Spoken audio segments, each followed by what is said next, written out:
জানো তো দাদা, এখন থেকে আর কারোর উপকার করব না। কেন রে প্রসেনজিৎ, কি হয়েছে আবার? যার উপকার করি সেই উল্টে বাঁশ দেয়। কি উপকার করব বলো? কি হয়েছে সেটা তো বল। তোমার মনে আছে গত বছর পল্টুর মেয়ে পালিয়ে গেল, আর পল্টুর বউ এসে আমাকে বলল।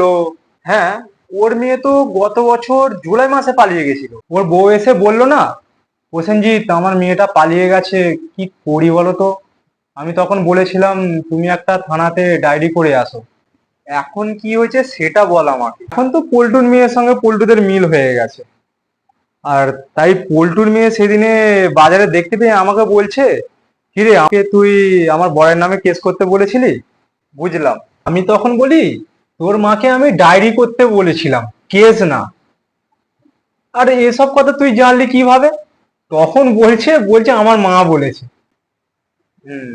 এটা হওয়ার পর আমি একটা বড় শিক্ষা পেলাম, হচ্ছে আমি দুধে মিশে গেল আর আঁটি আমি গড়াগড়ি খেলাম।